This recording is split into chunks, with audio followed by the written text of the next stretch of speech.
ലോകത്തെ റീൽസും ഇൻസ്റ്റയും കൊണ്ട് ആടിത്തിമിർക്കുന്ന പെൺകുട്ടികളെ കണ്ട് ഞാൻ വൃത്തിയോടെ തലമറച്ചുകൊണ്ട് നടന്നപ്പോ എന്നെ പുച്ഛിച്ചു അല്ല, എന്നെ കളിയാക്കിയല്ല, എന്റെ ഒരു മുടി പോലും പുറത്തു കാണിക്കാതെ ഞാൻ നിന്നെ പേടിച്ചപ്പോ പൂങ്ങോടുള്ള പല സൗന്ദര്യറാണികളും എന്നെ കുറ്റപ്പെടുത്തിയല്ല. എന്നിട്ടും ഞാൻ എന്റെ ഈമാൻ കാത്തു സൂക്ഷിച്ചല്ലോ റബ്ബേ. പിന്നെ എന്തിനാണ് പെങ്ങളെ നീ പേടിക്കുന്നത്? പിന്നെ എന്തിനാണ് മോളെ നീ പേടിക്കുന്നത്? SKSSFന്റെ ചെറുപ്പക്കാരാ, കളിയാക്കാനും പരിഹസിക്കാനും കുറ്റപ്പെടുത്താനും ആളുകളുണ്ടാവും. പരിപാടി എങ്ങാനും പൊളിഞ്ഞു പോയാൽ നാളെ മാറിയിരുന്നിട്ട് നിനക്ക് മെസ്സേജ് വരും, മറ്റു ഗ്രൂപ്പുകളിൽ വരും. അവന്മാര് കുറെ SKSSFകാര് കുറെ കൊടിയും കുത്തിയിട്ടാക്കി ആള് കയറാമലയില് ആന കയറാമലയിൽ വാളു വെച്ചു. വാക്കവി വന്നു, അവിടെ ആരും ഉണ്ടായില്ല, അവർക്കൊന്നും കിട്ടിയില്ല എന്ന് പറഞ്ഞ് പുച്ഛിക്കാൻ ആളുണ്ടാവും, തളർത്താൻ ആളുണ്ടാവും. മക്കളെ, വാട്സപ്പ് ഗ്രൂപ്പിലൂടെ പല ചർച്ചകളും വരും. എന്റെ പ്രിയപ്പെട്ട മക്കളെ, തളരല്ലേ, കൈവിടല്ലേ. ഈ മഹത്താര പ്രസ്ഥാനത്തിൽ ഉറച്ചിരുന്നിവിടെ പറയുമ്പോ കൃത്യമായി നിസ്കരിക്കുന്ന, സ്വതക്ക ചെയ്യുന്ന നന്മയുള്ള ഒരു മനുഷ്യനാവാൻ കഴിഞ്ഞാൽ ഈ ലോകത്തെന്ന് ഇവിടെ പറയുമ്പോ പിന്നെ നീ പേടിക്കുന്നതെന്തിനാണ്? നിനക്കുള്ളത് അല്ലാഹു ഒരുക്കി വെച്ചിരിക്കുമ്പോ വാങ്ങാൻ പോകാൻ വേണ്ടി നീ ഒരുങ്ങുകയാണ്. നിന്നെ കുളിപ്പിക്കൂലേ, നല്ല വസ്ത്രം ധരിപ്പിക്കൂലേ, നഖത്തിന്റെ അഴുക്ക് പോലും എടുത്തു മാറ്റുന്നതെന്തിനാണ്? പച്ചമണ്ണിൽ കൊണ്ടിടാൻ എന്തിനാ കുളിപ്പിക്കുന്നത്? നിങ്ങൾ ചിന്തിച്ചിട്ടില്ല? നിങ്ങളത് ആലോചിക്കാത്തത്? വെറും മണ്ണിൽ കൊണ്ടിടാൻ എന്തിനാ കുളിപ്പിക്കുന്നത്? എന്തിനാ കുളിപ്പിക്കുന്നേ? നിങ്ങൾ ആലോചിക്കുക. കുളിപ്പിച്ച് നല്ല വസ്ത്രം ധരിച്ച് അത്തുറൊക്കെ പൂശിയിട്ടാണ് കൊണ്ടുവെക്കുന്നത്, സുറുമ എഴുതിയിട്ടാണ് കൊണ്ടുവെക്കുന്നത്. സുബ്ഹാനല്ലാഹ്, സുബ്ഹാനല്ലാഹ്. അള്ളാന്റെ അടുത്ത് സമ്മാനം വാങ്ങാൻ പോവാണ്, പ്രൈസ് വാങ്ങാൻ പോവാണ്. ജീവിച്ചതിന്റെ പ്രൈസ്, ജനങ്ങൾക്ക് നന്മ പറഞ്ഞതിന്റെ പ്രൈസ്, പാവങ്ങളെ സഹായിച്ചതിന്റെ സമ്മാനം, വിശ്രമമില്ലാതെ അള്ളാന്റെ ദീനിന് വേണ്ടി ഓടിയതിന്റെ സമ്മാനം. അത് വാങ്ങാനാ പോകേണ്ടത്. അവർക്കാണ് ടെൻഷൻ ഇല്ലാത്തത്. കള്ളും കഞ്ചാവും ലഹരിയും മയക്കുമരുന്നുമായി നടക്കുന്നവരുടെ കാര്യമല്ലേ പറഞ്ഞത്? മുഅ്മിനീങ്ങൾക്ക് രുചിയാണ് മരം, അവർക്ക് പേടിക്കേണ്ട കാര്യമില്ല. ഇത് വാങ്ങാൻ വേണ്ടി ഒരുങ്ങി പോവാണ്. ആ ആയത്ത് നിങ്ങൾ ശ്രദ്ധിച്ചിട്ടുണ്ടോ? ഞാന് ഇന്ന് പുലാമന്തോള് വൈദ്യശാലയുടെ മുകളിലത്തെ റൂമിലിരുന്നിട്ട് ഈ ആയത്ത് ഇങ്ങനെ എഴുതി ഈ ഡയറിയിൽ ഇങ്ങനെ വെക്കുമ്പോ പലവട്ടം ആലോചിച്ച് നോക്കി, എന്തൊരു രസമാണ് അള്ളാഹു അത് പറഞ്ഞിരിക്കുന്നത്. ഒരു മുഅ്മിനായ മനുഷ്യൻ മരണപ്പെടുന്ന സമയത്ത് അവന്റെ കാതിൽ മന്ത്രിച്ചു കൊടുക്കാണ്, യാ അയ്യത്തുഹൻ നഫ്സുൽ മുത്മഇന്ന, ശാന്തതയോടെ ജീവിച്ച ആത്മാവേ, സമാധാനത്തോടെ ജീവിച്ച ആത്മാവേ, ഇർജിഇ ഇലാ റബ്ബിക റാദിയത്തൻ മർദിയ, സന്തോഷത്തോടെ അള്ളാന്റെ അടുത്തേക്ക് വരൂ. അങ്ങനെ നമ്മുടെ കാതിൽ കേട്ടാൽ നമ്മുടെ മക്കൾ പോട്ടെ, ഉണ്ടാക്കി വെച്ച വീട് പോട്ടെ.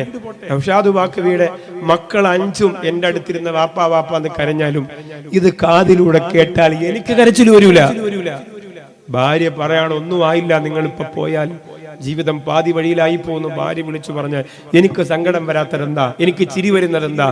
ഇതിങ്ങനെ കാതിൽ കേൾക്കും. യാ അയ്യത്തുഹൻ നഫ്സുൽ മുത്മഇന്ന. അല്ലാഹുവേ, അത് കേൾക്കാനുള്ള മഹാഭാഗ്യം നൽകണേ.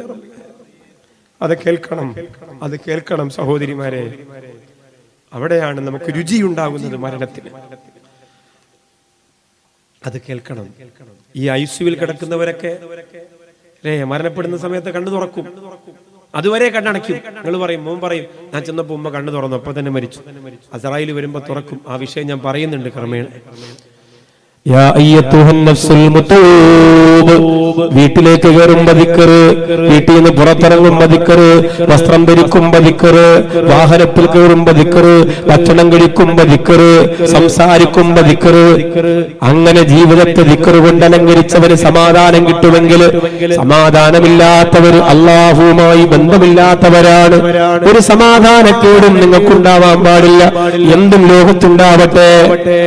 നമ്മൾ അതിനൊരു ഉദാഹരണം പറഞ്ഞാല് MD ഉസ്താദിനെ നിങ്ങൾ കണ്ടിട്ട്, ഞാൻ ആ മനുഷ്യനൊക്കെ വെച്ചിട്ട് പഠിച്ചാല് 100 പുസ്തകം എഴുതി നമുക്ക് തീർക്കാൻ പറ്റും. യാത്ര ചെയ്ത് നോക്കി MD ഉസ്താദിന്റെ കൂടെ. തമിഴ്നാട്ടിലൊക്കെ വലിയ വലിയ സ്ഥാപനങ്ങൾ സമസ്തയ്ക്ക് വേണ്ടി പൊങ്ങിക്കഴിഞ്ഞു. MD ഉസ്താദിന് എത്രയോ ശിലാസ്ഥാപനം നടത്തി. സ്ത്രീയുടെ ഭാഗത്ത് ബക്കറ്റ് കളക്ഷൻ നടന്നില്ലേ മക്കളെ? നടത്തിയില്ലേ? ചെല്ല്, പൈസ തന്നില്ലേ? പൊതിഞ്ഞു വെച്ചേരെ, കഫം പടവയ്ക്കകത്ത് വെച്ചോണ്ട് പോവാട്ടാ. സ്വർണം മാറ്റി വെച്ചവരെല്ലാം ഭർത്താവിനോട് പറഞ്ഞാൽ മതി, അടക്കുമ്പോൾ ഈ 2 ഗ്രാമിന്റെ 4 ഗ്രാമിന്റെ ഈ ഒരു മോതിരം എൻ്റെ ജീവൻ അതും കൂടി വെച്ചേക്കണമെന്ന് പറഞ്ഞാൽ മതി. മാപ്പിള തന്നെ അടിച്ചു മാറ്റി കൊണ്ടുപോകുമ്പോൾ പെട്ടെന്നാവട്ട് ബക്കറ്റ് കളക്ഷൻ അത്ര ഉഷാറായില്ല. എല്ലാവരും ചെയ്തു കൊടുക്കണ കാര്യമായിട്ട്. പാവപ്പെട്ട സംഘാടകരാണ്, ഒന്നുമില്ല അവരെ കയ്യിൽ. നിങ്ങളൊന്ന് സഹായിച്ചു കൊടുക്കുക. വർഷത്തിലൊരു പരിപാടിക്ക് അവർ വെക്കട്ടെ. അല്ലാഹു തആല എല്ലാ ഖൈറും എല്ലാ സന്തോഷവും നൽകട്ടെ. അപ്പോൾ സമാധാനം പ്രാപിച്ച ആത്മാവ്, ടെൻഷനില്ല, ജീവിതത്തിലും ടെൻഷൻ ഇല്ലാത്ത സമാധാനമുള്ളവരെ അങ്ങനെ വിളിക്കുള്ളൂ എന്നാണ് മുഫസ്സിരീങ്ങൾ പറയാൻ. എപ്പോഴും സമാധാനം. നല്ല നല്ല മഹാങ്ങൾ ആലോചിച്ചു എത്ര ടെൻഷനുണ്ട് MD ഉസ്താദിന്. എന്തെല്ലാം ആഭ്യന്തര പ്രശ്നമുണ്ട് സംഘടനയ്ക്കകത്തും പുറത്തും. ഉസ്താദ് വണ്ടിക്കകത്ത് ചിരിച്ച് ഉസ്താദിന് പൊറോട്ടൊക്കെ ഭയങ്കര ഇഷ്ടം. അതൊക്കെ കഴിച്ച് ദിക്റും ചൊല്ലി ഇരിക്കണം കണ്ടാല് ഇത് നമ്മുടെ നേതാവ് തന്നെയാണോ എന്ന് സംശയം തോന്നി. പുഞ്ചിഫിരിത്തങ്ങൾ നിങ്ങൾ ആലോചിച്ച് നോക്ക്. ഈ ഇത്രയും ചാനലുകാരെ മുമ്പിൽ എഴുന്നേറ്റ് നീ കാര്യങ്ങളൊക്കെ പറയണമെങ്കിൽ ചില്ലറ കാര്യം പോരെ മക്കളെ. അവരെ ചോദ്യം അങ്ങനെയാണ്. അവിടെയൊക്കെ അങ്ങനെ സമാധാനമുള്ള റാഹത്തുള്ള മറുപടി. അതെവിടെ പറഞ്ഞില്ലേ, അതിവിടെ പറഞ്ഞില്ലേ, അത് പിന്നെ പറയും, അതാണ് മറുപടി. അത് ടെൻഷൻ ഉള്ളവർക്ക് പറ്റൂല. ടെൻഷൻ ഉള്ളൊരു പത്രസമ്മേളനം നടത്തിയാൽ കഴിഞ്ഞു, തീർന്നു. സുബ്ഹാനല്ലാഹ്. സമാധാനം കുടുംബത്തിൽ, മക്കളിൽ. ടെൻഷനുള്ള വാപ്പായ ഏതെങ്കിലും മക്കൾക്ക് ഇഷ്ടമാണോ ടൂർ പോകാൻ വേണ്ടി മക്കളെ ഒരുക്കി കൊണ്ടുപോവാൻ, എന്നിട്ട് കടൽ കണ്ടുകൊണ്ടിരിക്കും, ഈ വാപ്പായ മക്കളെന്നെ പറയില്ല തന്ത വൈബ് എന്ന് പറയൂലേ. അല്ലാഹുവേ ഇത് എന്ത് തന്തയാടാ പടച്ചോനെ എന്ന് പറഞ്ഞ് മക്കൾ തന്നെ ദേഷ്യപ്പെടും. വേണമെങ്കിൽ ഫോട്ടോ എടുത്ത് അവരെ ഫേസ്ബുക്കിലിടും, കൊട്ടേഷൻ കൊടുക്കും. ദേഷ്യമുള്ള ഉമ്മയെ ആർക്കാണ് ഇഷ്ടം? ഉമ്മ എന്നുള്ള പരിഗണന വെച്ച് ഇഷ്ടപ്പെടുക അല്ലാതെ എപ്പോഴും പറയും ഉമ്മ അലപ്പാണ്, ബഹളമാണ്, വീട്ടിനകത്ത് കയറാൻ പറ്റൂല, കിച്ചണിൽ കയറാൻ പറ്റൂല, തൊട്ടേനും പിടിച്ചതിനും ചീറ്റല് ഓ പറയൂലേ, ഇഷ്ടപ്പെടൂല. എന്നാൽ സമാധാനമുള്ള ഉമ്മയാണെങ്കിലോ, സമാധാനമുള്ള ഭർത്താവും ഭാര്യ ആലോചിച്ചു, ഓ എന്ത് രസമാണ് പടച്ചോനെ, എന്ത് സുഖമാണ് പടച്ചോനെ. ഭർത്താവ് ഇങ്ങനെ ദേഷ്യപ്പെടുമ്പോ ഭാര്യ എന്നിട്ട് പറയാം, നിങ്ങൾ എന്തിനാ അങ്ങനെ ദേഷ്യപ്പെടുന്നത്, നിങ്ങൾ ഇരുന്ന് സംസാരിക്കുക, ഞാനില്ല നിങ്ങൾക്ക് പറഞ്ഞു നോക്ക്. അങ്ങനെ പറഞ്ഞു നോക്ക്. പിന്നെ ജീവിതത്തിൽ മരിക്കോളം ഭർത്താവ് ദേഷ്യപ്പെടൂല. ഇത് ഭർത്താവ് ദേഷ്യപ്പെടുമ്പോ നീ ഇവിടെ നിന്ന് അങ്ങോട്ട് തിരിച്ചു ദേഷ്യം. ഭർത്താവ് പുട്ടുകുറ്റി എടുക്കുമ്പോ നീ ഇഡ്ഡലി കൂട്ട എടുക്കും. പിന്നെ എങ്ങനെയാണ് കുടുംബത്തിൽ സമാധാനം ഉണ്ടാവുക? സ്വസ്ഥതയോടെ സമാധാനത്തോടെ ഇരുന്ന് പറയാനും കേൾക്കാനും. ഇങ്ങനെയുള്ളവർക്ക് എവരാണ് മുഅ്മിനീങ്ങൾ?